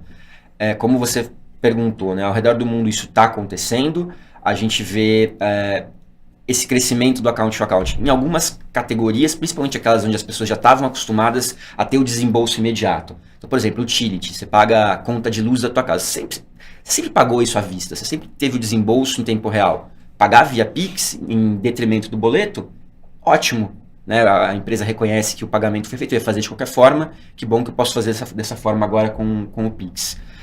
Ao redor do mundo, acho que a inovação que está acontecendo em relação a account to account é a interligação entre países, são sistemas que países diferentes compartilham, então a gente tem isso na Europa acontecendo, a gente tem na Ásia acontecendo, e em ecossistemas onde você tem um intercâmbio muito grande entre esses países, é uma vantagem muito grande, né? Porque você possibilita trocas muito mais rápidas, você possibilita que pessoas migrem e paguem de uma maneira muito mais facilitada, né? A gente sempre brinca que o Global Payments Report é um estudo que ele é feito para quem opera pagamentos globais, mas ele também auxilia quem viaja, por exemplo. Porque, sei lá, se você vai para um lugar que você não imagina como seja. Por exemplo, você ganha um pacote de viagens para o Camboja, para o Sudeste Asiático. Em algum momento você vai ter que parar e pensar, poxa, como é que eu vou comprar coisas nesse país? Eu vou ter que trocar dinheiro, vão aceitar meu cartão, ou talvez eu precise de uma wallet, né? Como é o caso da China, por exemplo, que viajar sem uma wallet é um problemão. Na perspectiva do gestor de pagamentos, é oferecer os métodos que as pessoas preferem pagar e reduzir atrito. Mas do viajante também é possibilitar que a pessoa entenda como ela vai conseguir viajar e resolver os problemas deles, seus problemas ali no dia a dia naquele país. Então, quando a gente vê o account to account indo nesse sentido, a gente pode imaginar, né, tá no roteiro do Banco Central para a evolução do Pix. Isso em breve talvez aconteça aqui na América do Sul, dentro de um mercado comum aqui da América do Sul, ou então simplesmente países que resolvam adotar a solução brasileira e isso acaba acontecendo naturalmente. Fantástico. E aí eu queria entender de vocês agora o cenário antes do pagamento instantâneo e o cenário pós. Então vocês tinham uma infraestrutura tecnológica transacional lá suportando métodos ali um pouco mais tradicionais, veio o pagamento instantâneo. E aí, como que foi esse impacto que gerou aí para vocês? Em cada empresa, em cada nicho de negócio que vocês atuam? Sim. Primeiro, acho que vale uma reflexão, como eu falei no início aqui, acho que em um futuro muito breve aqui a gente vai ver 100% dos pagamentos sendo feitos em tempo real. Né? E aí eu acho que também vale aqui uma consideração, acho que a gente está num mundo muito líquido aqui, né? Às vezes a gente fala e-commerce e varejo físico, né? Não, acho que cada vez mais o consumidor vê uma coisa única, né? Não tem distinção, né? Tem que ter muita ambidestria aqui, porque no final das contas o cliente quer ter uma mesma experiência, seja na loja física ou no e-commerce. Ou às vezes acontece muito, o cara tá numa loja e comprar no e-commerce, né? Já aconteceu, eu vou lá na loja, pesquisa, vejo que o preço é um pouco melhor, o prazo de entrega tá legal, vou lá e compro no e-commerce da própria loja onde eu estou. Então, a gente tem que ter muita ambidestria e pensar muito nos meios de pagamento como infraestrutura para apoiar quaisquer canais que o cliente esteja, né? E aí eu acho que vale também uma consideração aqui, que é a seguinte: uma vez que a gente vai ter num futuro muito breve, a gente já está caminhando rapidamente para ter pagamento 100% seguro em tempo real, como que fica a operação de cartão de crédito nesse universo, né? Porque o cartão de crédito, por mais que seja considerado aí no meio de pagamento mais tradicional, ele é o preferido, né? Pela maioria dos clientes, e ele não demonstrou, pelo menos na nossa ótica, nenhuma queda nesses últimos anos. Pelo contrário, a gente vê até uma aceleração em alguns momentos, né? E o cartão de crédito ele sempre vai estar aqui, né? Agora, cartão de crédito ele é um meio de pagamento em tempo real ou não? Sim e não. Sim e não. Porque o que acontece? Pelo menos na nossa ótica, eu tenho aqui todos os pagamentos feitos com cartão de crédito, 80% deles são feitos em tempo real, né? A gente chama, pela infraestrutura tecnológica, um gateway que chama adquirente, que chama bandeira, chama banco emissor, aprova, vai e volta, isso é em frações de segundos. Agora, a gente não pode esquecer que tem uma coisa muito importante aqui no mercado brasileiro, que é a prevenção à fraude, conectada ao cartão de crédito.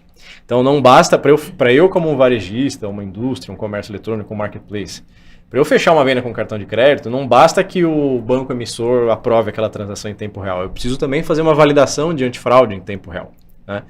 E aí, 80% das nossas validações são feitas em tempo real, mas tem ali mais ou menos 20% de pedidos que requerem uma análise mais minuciosa.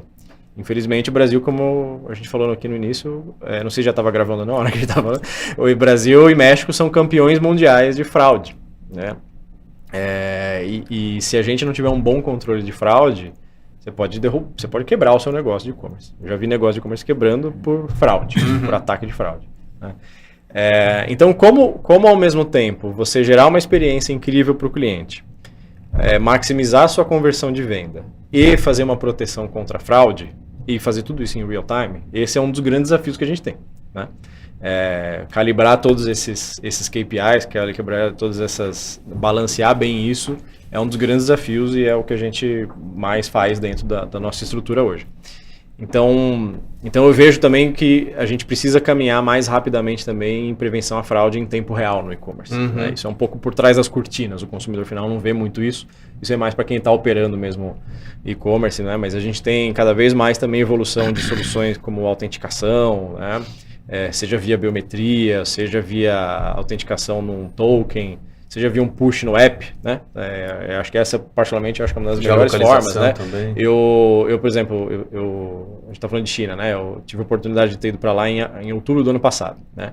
E aí eu estava usando as wallets que existem lá, né? O Alipay e o WeChat, principalmente o Alipay, conectando meu cartão de crédito lá. Então estava pagando via Alipay, mas usando o meu cartão de crédito. E aí eu estava num lugar desconhecido, comprando num varejista que eu nunca fui, do outro lado do mundo. O meu banco olhou e falou: será que é você mesmo que está aí, né? As primeiras transações, nas primeiras o banco me pediu um push no app. Aí ótimo, eu saía do aplicativo do Alipay, entrava no push entrava no app do meu banco, aprovava, depois o banco já entendeu que eu estava lá e não pediu mais isso. Então, como fazer isso em escala e a gente ter cada vez mais soluções de prevenção à fraude, que sejam em tempo real, né? Seja via biometria, push no app, token, o que for, né? Para a gente continuar tendo segurança, mas ao mesmo tempo melhorar a experiência do cliente, é um desafio. Eu imagino que em algum momento alguns de vocês já tenham recebido uma ligação de algum telefone fixo, que você desconhece, perguntando se você fez uma compra naquele site mesmo, pedindo para você confirmar sim ou não, certo? Isso é comum no mercado. Vocês atendem ligação de telefone fixo? Hoje em dia não atendo mais. Então, não adianta me procurar, né? Falo eu como um exemplo aqui, mas não adianta às vezes me procurar, porque muitas vezes eu não vou atender a ligação, né? Ou via SMS. SMS também cada vez menos utilizado, né? O WhatsApp sempre um bom caminho para isso. Então, acho que tem esse lado todo, né?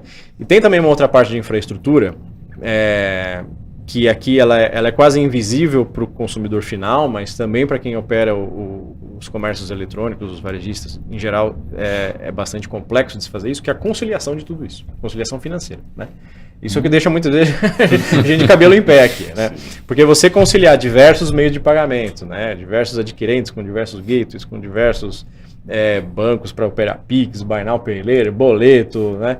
Com pagamento em cartão à vista, pagamento parcelado, chargeback, desfazimento, cancelamento de venda, estorno, voucher, certo? No final das contas é meio isso, né? Taxas negociadas também, às vezes, né? A gente faz uma negociação de taxa, se não tiver auditoria, de repente fez a negociação, foi em contrato, mas não subiu no sistema, estava cobrando com a taxa anterior, então exatamente. Isso é uma dor. Exatamente. Então, isso para o consumidor final é invisível e tem que ser invisível mesmo, mas para quem opera o e-commerce, essa ainda é uma das maiores dores, garantir que a conciliação seja feito corretamente. Então, esse é um desafio. Quanto mais soluções no mercado a gente tem, melhor para o consumidor final, né, como a gente está dizendo, mas também a indústria também tem que acompanhar da ótica aqui do back-office. A gente tem que garantir que a gente também tem infraestrutura para conciliar, para fazer estorno, reembolso, tudo isso, porque senão você acaba gerando uma complexidade de gestão para as empresas muito grande, né? Sem dúvida. Então, esse balanço todo. Dos pontos que você trouxe, essa orquestração de tantos canais e formas de transacionar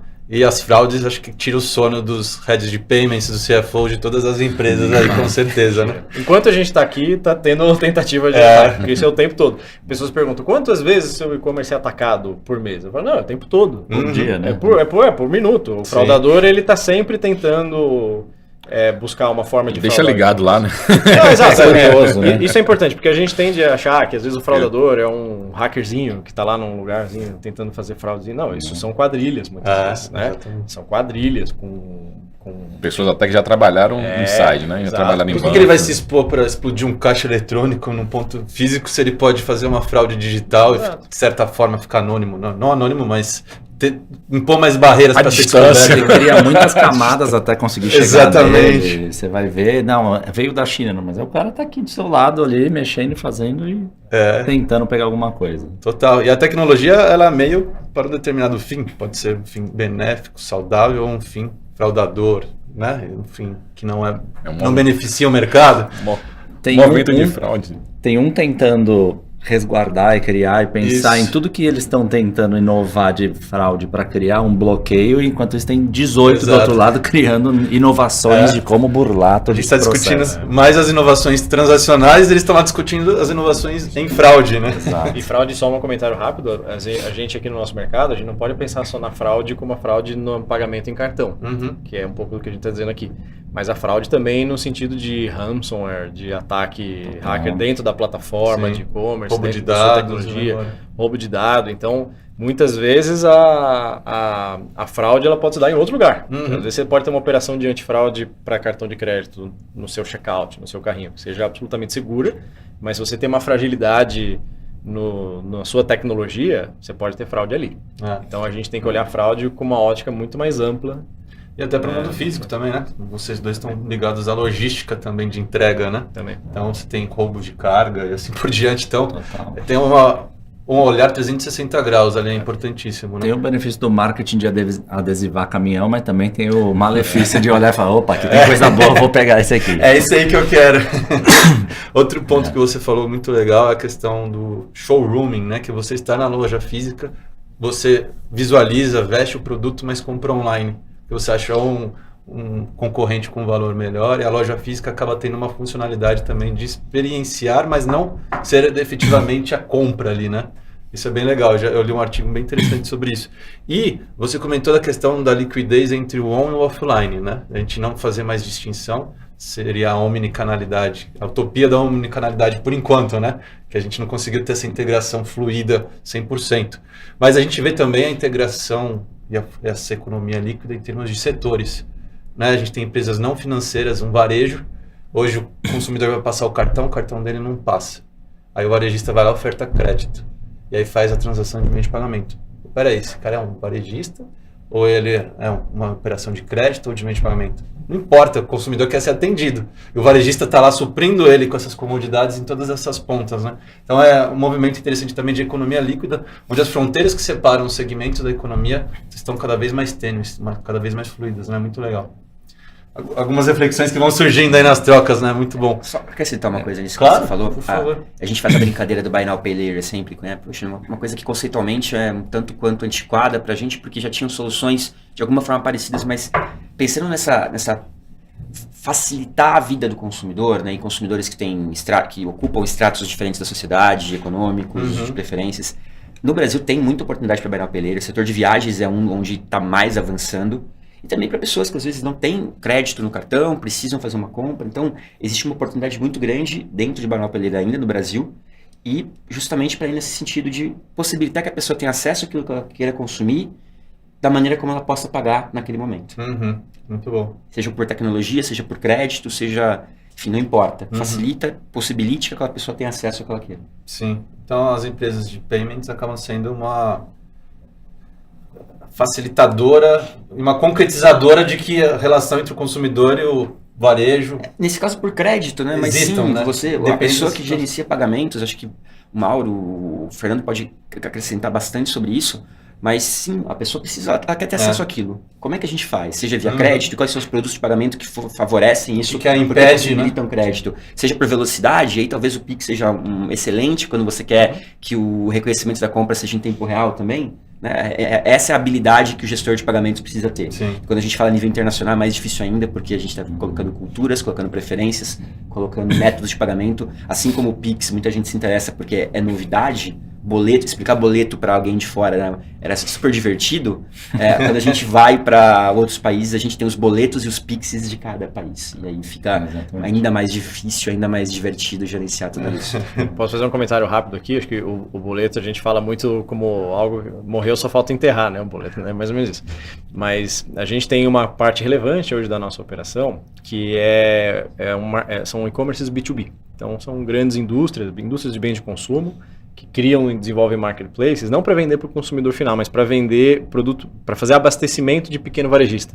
Então, o pequeno varejista, o supermercado, a farmácia, o restaurante que tem que abastecer a loja dele de produtos, comprando da indústria ou de um distribuidor, geralmente usavam canais, ainda se usa bastante canais tradicionais, mas também hoje é possível via marketplaces B2B, que você só pode comprar se você tem um CNPJ.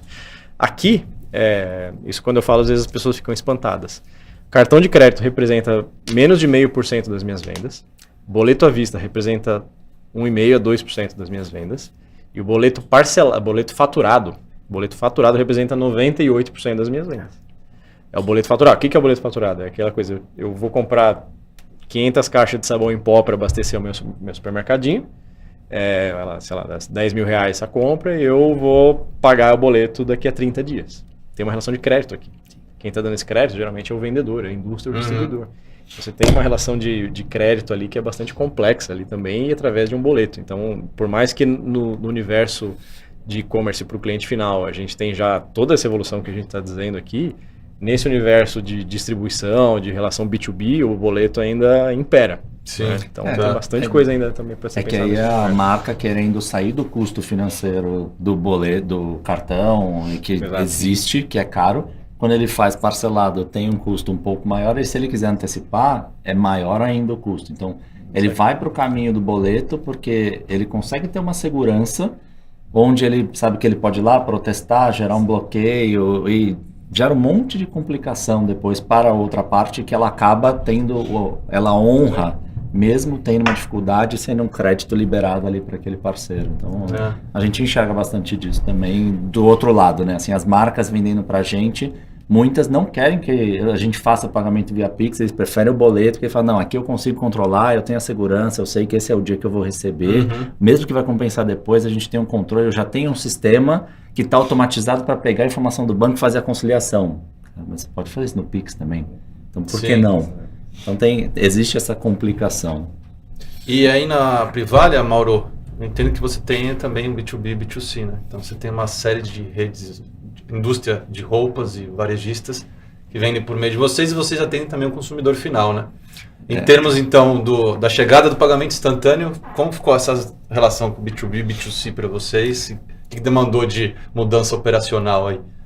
Tá mudando cada dia, porque no meio do ano passado a gente colocou 3 novas plataformas de operação.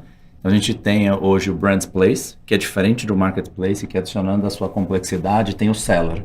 Eu tenho que administrar a minha parte, o meu take rate, o seller, quando ele vai comprar, se ele quer antecipar, eu tenho que dar o comando para fazer antecipação, fazer a gestão de todo o recebível dele, cancelamento, etc. Então, o Brands Place, qual que é a diferença para o Marketplace e onde está a minha relação do B2B? Ele entra na minha plataforma e só vão ver os clientes logados. Eu não invisto em marketing. Você nunca vai lá procurar e falar, quero comprar uma camiseta, de novo, da Lacoste, preta.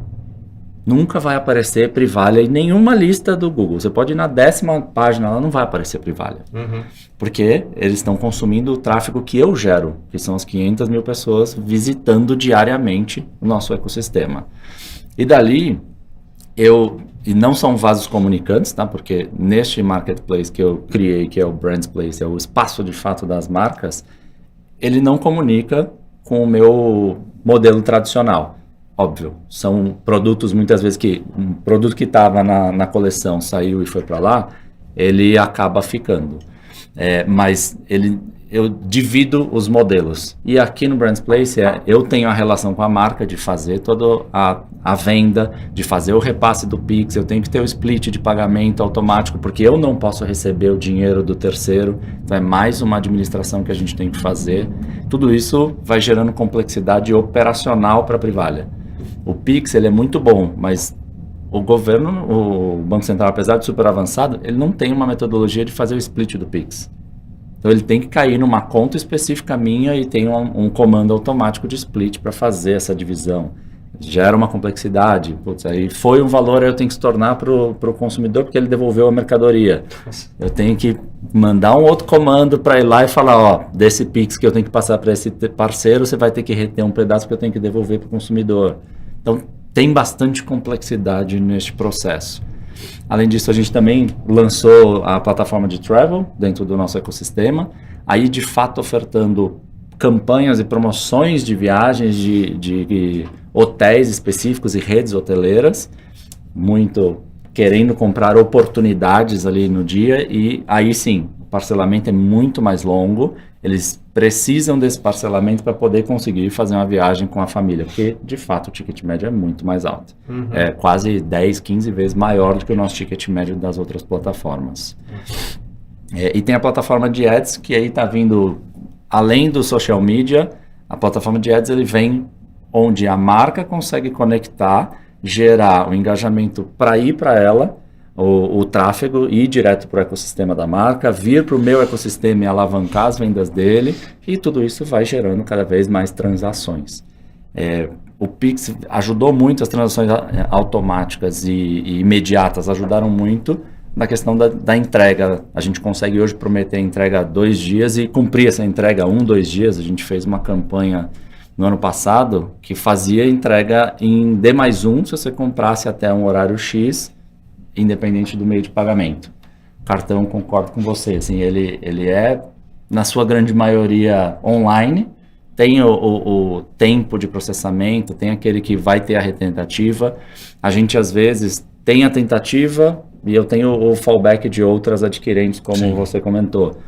Eu tento no primeiro, deu negado, eu vou lá e identifico qual é o motivo. Fração de segundos, tento de novo, não foi, eu jogo para outra, para tentar aumentar a minha conversão. O cliente não percebe isso acontecer, obviamente, mas a gente gera essa transação e o cliente consegue ter a percepção do imediatismo na ponta para ele, que já sai falando, ó, agora você consegue receber esse produto que você comprou mais rápido, porque já está aprovado sua transação. Muito bom.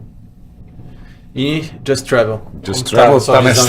Just Você tem nessa... B2C também ou você está na estrutura do B2B para exportar o B2C? Exatamente. Né? Tá. É bem parecido com o modelo da Privalha. A gente tem os resellers, que são os intermediários, sim, mas a gente tem que dar a solução do consumidor passando por eles para chegar na gente. Então, toda a solução de e-commerce vai de ponta a ponta. Então assim, você está super atento também aos hábitos. Não, todos os problemas citados é onde está o nosso dia para prover essa estrutura para o seu 100%. cliente B2B atender. A experiência é do B2C para que o meu agente venda mais, né? Então, sim, a gente está, inclusive, a gente faz, saindo um pouco do padrão do turismo, a gente tem essa veia do digital. Então, eu tive experiência com 15 anos de agência digital desenvolvendo, e antifraude sempre foi o grande desafio no Brasil. A gente vem de uma escola de antifraude que a gente tem até uma metodologia própria. Eu vim da Bahia, minha agência era na Bahia, e lá no Carnaval, antigamente, era o principal evento do Brasil que os fraudadores focavam. Antigamente, o comportamento de antifraude era, você não tinha ainda muito digitalizado, a pessoa tinha 30 dias para receber a fatura. Então, quando chegava na semana do Carnaval, os fraudadores todos e os tickets de camarote, 2 mil, 3 mil, 5 dias de ticket, 10 mil reais, etc. Então, não dava tempo da fatura chegar no dono do cartão para dizer, essa compra não é minha. Então, as reclamações vinham já muito depois que o cara já usou, não dava nem para cancelar o ingresso porque ele já tinha usado, um pouco parecido com a dinâmica de aéreo, né? de companhias aéreas. Então, a gente aprendeu lá atrás esse movimento. A gente tem hoje uma taxa de antifraude própria, mas que dá muito trabalho, tinha que ser simplificada, automatizada. É uma dinâmica. A maioria o Brasil deixa de crescer por conta disso. A maioria das agências de viagem que tentaram fazer e-commerce próprio desistiram na primeira fraude, porque às vezes você tem lá, digamos que uma comissão de uma agência é de 5% a 10%. 10% para a gente fazer uma conta mais fácil. Ele vendeu um pacote de 20 mil para ganhar 2 mil reais e teve a fraude, ele tem um prejuízo de 20 mil reais, 10 vezes mais do que era a receita dele. Então, quando acontecia isso, a gente falou, não vendo mais na internet, porque vai quebrar minha empresa, e deixou de atuar, de crescer, e é o momento que a gente vive. Então, a gente tenta entrar para resolver essa dor, dando garantia antifraude, a gente oferece uma garantia antifraude, que é para ele falar assim, vendeu, caiu, o problema é meu, mas pagando o preço que foi citado ali pelo Fernando, de auditoria. Às vezes tem uma fricção, porque normalmente quando o passageiro está indo para amanhã, estou querendo fazer uma compra num valor elevado para amanhã, isso já é um índice de fraude, em cima da hora é onde ocorre mais. Então a gente tem que aí falar, não, esse você vai ter que mandar um documento de comprovação, um termo de aceite, compras para terceiros, é a mãe comprando para o filho adolescente, então a gente tem que atuar um pouco mais manual. E se houver uma solução aí, eu acho que isso destravaria muito das vendas no e-commerce brasileiro. Se tivesse o Face, né, eu vejo até a biometria, os próprios aplicativos de banco estão falando, faz não sei, aqui eu estou aprendendo essa parte, mas curioso também para ir atento para poder trazer isso para a nossa realidade. Os desafios e peculiaridades de cada setor, né? Sim. E, Gabriel, eles trouxeram algumas fricções, algumas dores que eles vivem ali, né, para orquestrar todas essas formas de transação, questão de fraude, enfim, diante do que você ouviu aqui, assim, como que você entende os caminhos, as soluções? A WorldPay também, com certeza, consegue ajudar em grande parte disso. Acho que vale a pena posicionar algumas questões aí para, quem sabe, juntos somar forças e solucionar essas dores, né? Eu queria juntar um pouquinho essa pergunta. A gente está no momento de internacionalização. Comentei, né? Então, acabamos de abrir nossa filial em Portugal e estamos exatamente estudando qual a solução que venha, pelo menos, simplificar ao máximo essa dinâmica que é. A gente estuda bastante o mercado internacional, América Latina, cada país tem o seu modelo. Uma coisa que impede hoje da gente dar uma segurada foi os modelos tradicionais como PayPal, Stripe, ele é como se fosse, você vai vender no Chile, no Equador, na América Latina como um todo, ele é como se fosse um cartão internacional e poucas pessoas da população têm o cartão internacional. Normalmente são cartões nacionais e para você ser efetivo, você tem que ter soluções que trabalhem com as bandeiras nacionais, façam todo esse... E, enfim, já estou olhando na WorldPay, aproveitar para adicionar a pergunta. Obrigado pela pergunta. Na verdade, eu acho que essa dor ela é compartilhada com qualquer empresa, por qualquer empresa que esteja em fase de expansão ou de internacionalização, e também aquelas que estão gerindo negócios internacionais, que talvez adotaram um modelo de desenvolver parcerias locais para cada país onde ela opera. E aí acaba sendo difícil conciliar tudo isso, difícil conhecer cada mercado, difícil conhecer de cada regulação, e o que facilita muito para uma empresa que está nessa fase ou deseja reduzir essa dor é trabalhar com um player que seja internacional. Até numa perspectiva tecnológica, você tem uma conexão que te leva a mais mercados e que possibilita você reduzir esse atrito de oferecer só cartão de crédito no mercado onde talvez um método de pagamento alternativo local seja muito relevante para você. Então, tem um caso real nosso, que um grande streaming global, que chegou há menos tempo, né, não foi tão pioneiro assim, aqui na América Latina, ele queria fazer um lançamento, um rollout de 40 mercados de uma vez só. Como fazer isso? Como conseguir receber dinheiro em 40 países e possibilitar que as pessoas assinassem esse streaming? E a gente auxiliou eles nesse processo. E uma vez chegando em mais mercados, com conexões de adquirência doméstica em mais mercados, porque aí a taxa de aprovação aumenta, a gente não precisa fazer transação cross-border, não precisa gerir vários fornecedores diferentes. Então isso é algo que, indo para Portugal ou depois se espalhando para a Europa, vai facilitar muito a operação. Tá?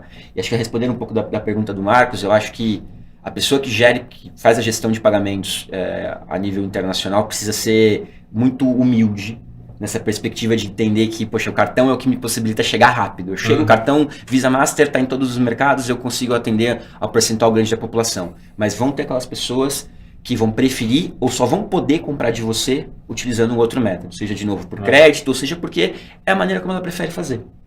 E oferecer esses métodos de pagamento podem, para muitas indústrias, significar diferença de sucesso e fracasso em alguns mercados. Total. E até mantendo um pouco esse gancho do que o Diego nos trouxe, a internet é um mundo sem fronteiras, né? Então, a expansão é muito mais fácil do que para quem está no mundo analógico.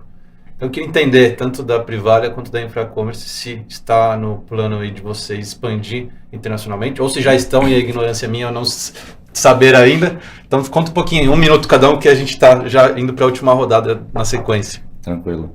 A Privalha, ela é internacional na realidade, né? A origem dela é espanhola, foi fundada lá. Ela chegou a ter operações no Brasil, no México. Em 2015, mais ou menos, ela foi adquirida pelo grupo VP, que é um grupo francês. Tá. Então, a gente tem ainda muita relação com eles, somos bem independentes, fazemos todas as gestões, todas as análises, todas as negociações individualmente. A operação do México foi vendida, então hoje Brasil é a única operação fora do ecossistema da Europa. Então, tem uma independência, tem uma particularidade bizarra o Brasil. A gente já avaliou também ir para o mercado da América Latina em algum momento, mas isso não foi para frente por todas as barreiras tecnológicas, regulatórias, tributárias, logísticas. Então, por enquanto, Privalha continua sendo Brasil. Tem as operações internacionais, mas aí são operações distintas que são lá. Não tem uma relação, eu não troco vendas e marcas com eles. Ah, entendi. Tá. Acho que eu imaginava que a Privalha era brasileira. Acho que eu tenho uma comunicação tão efetiva com o Brasil. Não é. Eu não tinha essa visão. Muito legal. E, legal. Fernando, como está a Infracommerce? Você já atua em outros países? Sim, a gente já tem atuação na América Latina. A gente, dos países que a gente opera, os principais são Argentina, Chile, México, Colômbia. Muitas das marcas que a gente atende aqui, como algumas dessas que eu citei, são clientes nossos também nos demais países, né? Seja para gestão de pagamento, seja para logística, seja para tecnologia, marca digital ou o conjunto de tudo isso, né? E a gente tem também, como uma empresa de tecnologia, né, da forma que a gente também às vezes cresce para alguns países até por push dos próprios clientes. Então, eu quero abrir operação em tal país, me ajuda lá, e a gente ajuda e expande a operação para lá. Então sim, do ponto de vista de gestão, Brasil, mais da estrutura organizacional da companhia. Brasil é paralelo aos demais países, então a gente tem uma gestão aqui específica, minha responsabilidade é mais voltada para o Brasil, os outros países têm autonomia para definir os seus negócios, até porque, como a gente disse aqui, o universo ali é bastante diferente de pagamentos para cada país, né? Então, para cada país as operações são diferentes, então a gente tem times locais que fazem a gestão de cada país de acordo com a sua realidade. Muito bom. E indo para agora a nossa última rodada, queria fazer um exercício de futurismo, né? como que a gente visualiza a experiência de compra transacional nos próximos 5, 10 anos? Eu sei que a velocidade transformacional é exponencial tão intensa que fazer um exercício para 10 anos é quase impossível, né? Mas acho que isso pode render bons insights e trocas aqui entre nós, pensando em computação quântica chegando aí, a inteligência artificial generativa já fazendo parte da maior parte dos negócios digitais, uma velocidade sem precedentes de adesão. A gente tem também criptomoedas, falamos de tokenização. Então, com todo esse acervo ferramental aí vindo, vamos pensar aí nesses próximos 5 anos, como que vocês visualizam a experiência de compra da empresa de vocês. E o Gabriel também, como orquestrar isso tudo e ofertar o melhor serviço transacional ali para eles. Acho que você mencionou várias tecnologias, né, que vão possibilitar muita coisa nova acontecer. Mas acho que mais importante que as tecnologias é o avanço da experiência de compra, né? A gente cada vez mais tem que conseguir ter acesso ao que a gente quer, seja um produto ou serviço, e talvez não sentir que está pagando por aquilo, simplesmente poder consumir. Eu acho que as tecnologias vão possibilitar e tem que possibilitar que isso aconteça cada vez mais, e até numa perspectiva meio transmídia, né? A gente tem que sair do mundo digital e ir para o mundo físico e voltar e consumir nos dois, e isso tem que fluir, e a experiência de compra tem que de alguma forma convergir. Sim. Convergir no sentido de ter a mesma experiência fluida que a gente tem, às vezes com um clique, ou entrar numa loja e sair com o que a gente quer sem pagar, mas pagando, essa experiência de pagar, mas pagando.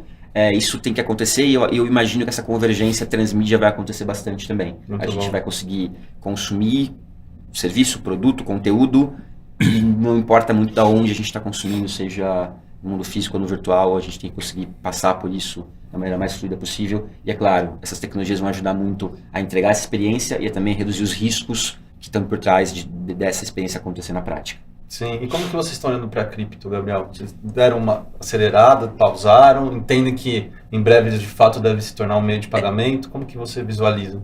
Assim, a cripto é uma unidade de negócios importante para a gente atende as exchanges a nível mundial, possibilitando a compra de criptomoedas, né, o pagamento de criptomoedas, mas o que a gente percebe é que no mundo, e principalmente no Brasil, cripto é visto como investimento. Tá. As pessoas não transacionam via cripto. É muito pequeno, cresce e percentualmente muito... O crescimento é grande, mas é grande porque é muito pequeno ainda. Sim. E a gente imagina que não vá, pelo menos nos próximos anos, essa percepção não muda. Não. Cripto não vai ser visto como moeda transacional. Cripto é investimento e as pessoas compram para guardar, esperando que a curva de pegar uma sazonalidade interessante e ter lucros em relação a isso. Tá. Mas como moeda transacional, a gente ainda não observa significativamente no mercado. Tá legal. Vamos quebrar a ordem um pouco também agora. Diego, como que você visualiza aí, então, essas novas tecnologias chegando, a experiência de compra? A gente viu o metaverso ser muito abordado na pandemia. Imaginava-se assim, um mundo offline muito menos impactante, uma vez que o digital iria engolir, as viagens seriam digitais, com óculos de VR. Traz um pouco aí a sua visão. Então, na verdade, o desafio maior é como que você consegue usar essas inovações, né? Porque tecnologia tem muita coisa já embarcada que não conseguiu ir para o mercado. Eu tive a oportunidade de participar do encontro do Google anual em 2019, acho que foi o último presencial, e o VP do Google falou assim, e lá tinha uma experiência, você tinha a IBM, você tinha as grandes, a Microsoft, e você podia fazer a experiência do Omnichannel, que era se você entrasse numa loja, ele ia reconhecer facilmente que era você, ia mandar uma mensagem e falar, tô vendo que você está na loja, estava procurando televisão, na coluna X, no corredor Y, vai ter lá. E você via aquilo em teste. Mas acredito que não conseguiu ainda entrar no mercado com a forma acessível para as empresas, né? Só que uma coisa me chamou o detalhe, foi que ele falou assim, tem muita coisa que já existe, muita tecnologia já existe, muitas interações, falou só que o que vai mudar é a velocidade com que elas vão agora começar a ser encaixadas ou conseguir entrar no dia a dia das pessoas. Então já tem, os especialistas podem falar melhor do que eu, que tem muita coisa já feita há 10 anos, teoricamente a solução do Omnichannel, de reconhecimento facial dentro de uma loja, etc. Porém, não conseguiu ainda um valor que fosse utilizado, pelo menos, nos grandes mercados. Então, da nossa parte, que somos usuários dessas inovações, a gente está um pouco atento, sem entender muito ainda a médio prazo, mas num exercício interno, foi na pandemia, eu estava olhando isso depois, quando soltar as viagens, vai repercutir incrivelmente, como forçou, acelerou aqui o crescimento da compra pela internet e qual era o exercício que eu podia fazer para estar tentando me manter. E aí foi quando a gente achou ali um caminho de growth hacking, eu comecei a estudar, então tudo para a gente é experimento, a gente vai lá, a lista dos experimentos, qual é a prioridade, vamos testar isso, vamos testar aquilo, então assim, mais para o lado do empreendedorismo, puxando fora do futurismo, o grande desafio vai ser como utilizar e sair na frente dessas novidades para resolver os problemas do dia a dia, né? Então o nosso caminho é estar sempre experimentando, testando, fazendo e atento aí às tendências dos especialistas que estão aqui na mesa. Boa, obrigado, Diego. Mauro, como que você visualiza? A gente tem, acho que é o One Click to Pay, né? Que é somente um clique finalizar a compra. Mas será que a gente vai para um caminho de não precisar clicar? Então, com tecnologias aí de biometria, reconhecimento, de repente vai ser mais fluido ainda. Até o Gabriel trouxe muita questão de fluidez. Comprou no óculos. Exatamente. Caiu um cisco no olho e comprou 5 vezes. Né? Eu acho que essa tecnologia é bacana, mas ela envolve romper uma barreira crítica do consumidor, que é ele ter a segurança de colocar os dados e tokenizar aqueles dados dentro do seu ecossistema. Essa é uma dor que a gente tem. Hoje a gente tem uma penetração razoavelmente boa, temos pelo menos 50% dos nossos consumidores tokenizados na base com seu cartão. Isso ajuda bastante no processo de compra, porque ele já está lá, o cartão, ele só clica no cartão, dá o continuar, fim. Acabou. A experiência é muito boa. Mas ainda tem essa resistência, essa barreira. Eu acho que o mesmo acontece quando a gente fala em criptomoedas. É muito especulativo, as pessoas têm medo de colocar o dinheiro lá e aquele dinheiro desvalorizar, ela perder poder de compra. As próprias empresas não sabem. Hoje ela vai receber um Bitcoin que vale a X, por exemplo. Amanhã ele vale a 2X, depois ele vale a meio X, a 1/3 de X. Então, putz, qual que é a segurança que ele vai ter? Tendo algo mais estabilizado, algo regulamentado, de uma maneira bem feita, como as coisas são feitas no blockchain, acho que dá para funcionar. Por isso que a gente está indo mais numa visão de criar dentro do blockchain algo relacionado a NFT, para criar transações, uma gamificação que engaje o consumidor, ajude no papel como empresa a ensinar o consumidor que aquele mercado é um mercado regulamentado, seguro, para que ele possa começar a caminhar ali dentro.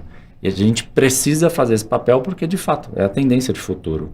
Então, a gente estando lá, fazendo esse papel, cumprindo essas ideias, demonstrando a segurança, que a gente já vende essa segurança no produto, no meio de pagamento, na entrega, na qualidade, putz, eu acho que a gente tem um papel importante a cumprir aqui. Muito bom. Fernando, sua visão. Bom, eu acho que...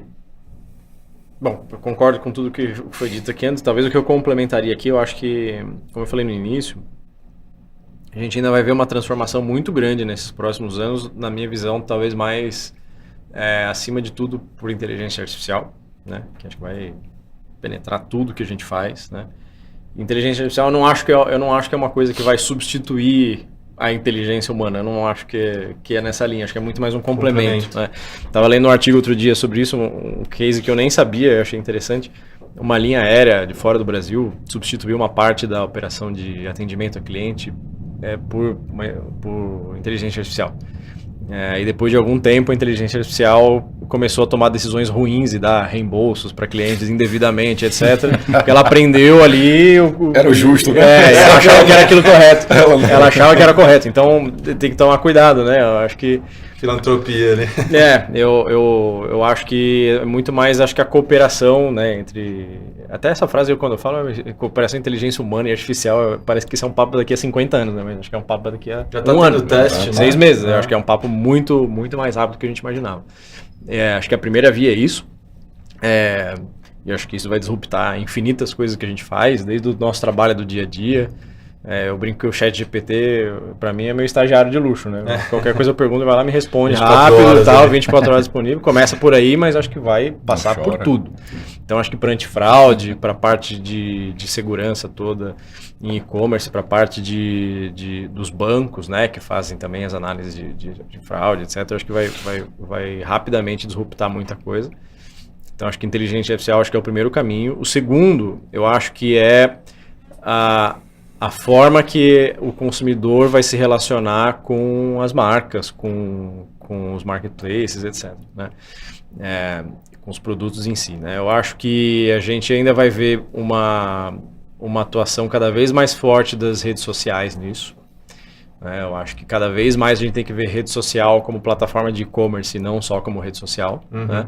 Apesar de que a gente ainda não viu isso acontecer na prática em escala, né? Não acho que, por exemplo, o Instagram, talvez o Facebook, talvez mais para o segmento de turismo, pelo que eu vi, tenha uma atuação específica ali, mas para o comércio em geral ali, acho que ainda tem algo a ser feito ainda nesse trabalho de disrupção. Eu vejo o TikTok muito forte nisso, né? Muito forte. O Brasil ainda vai ser iniciado, mas fora do Brasil já é realidade. É uma outra plataforma chinesa chamada Temu, T-E-M-U, também é uma rede social também muito focada em social selling, live commerce. Então acho que esse tema de redes sociais com live commerce, acho que é algo que a gente ainda vai ver muito forte aqui.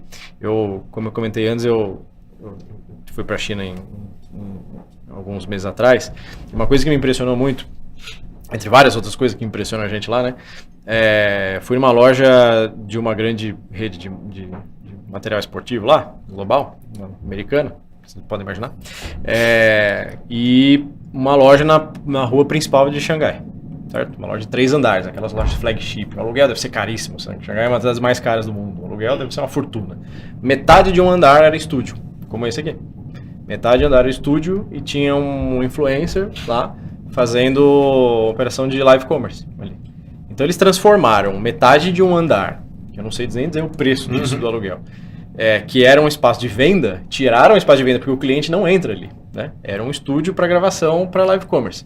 Então eu refleti ali, né? Falei, até um tempo atrás a discussão do varejo sempre era venda por metro quadrado, né?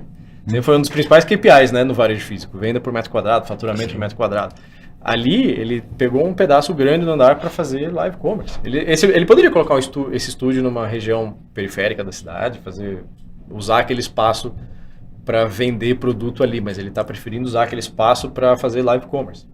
Então, acho que a gente ainda vai ver isso bastante no Brasil. Eu acho que isso não é uma daquelas coisas que a gente fala assim, na China é grande, mas nunca vai vir para cá. Eu acho que vai. Sim. Eu acho que vai. Eu não acho que vai substituir os canais tradicionais, eu não acho que vai substituir e-commerce. Como eu falei no início, eu acho que é muito mais uma ambidestria, acho que é muito mais uma questão de e do que ou. Eu não acho que, como inteligência artificial, não é uma questão de ou inteligência humana ou artificial. Eu acho que são as duas. Então, cooperar e somar e extrair o melhor de forma integrada, né? Muito bom, ótimos insights. Você, audiência que está nos acompanhando, executivo, consumidor, não deixem de comentar, trazer suas dúvidas, experiências que tenham vivido, para que a gente possa cada vez mais compartilhar e trocar conhecimentos e gerar um desenvolvimento de uma forma aberta e não mais fechado, cada um no seu CNPJ, na sua bolha, no seu escritório, né? Acho que uma sociedade colaborativa ganhamos nós, empresas, cidadãos, consumidores, usuários, integrando também governo, que é fundamental para permitir que as inovações aconteçam com menos fricção, né?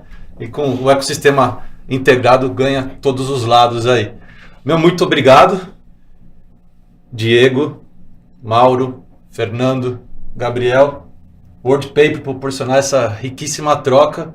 Aprendi muito com vocês e longe de esgotar o tema, acho que aqui a gente plantou sementes para incomodar aqueles que estão acomodados e exercícios de futuro, de transformação, para que a gente possa juntos seguir evoluindo. Então, muito obrigado, seguimos juntos. A programação do Inovativos é extensa ao longo do ano, espero nos revermos em breve. Uma honra. Tamo junto, valeu. Um abraço. Valeu. Foi muito bom. Na casa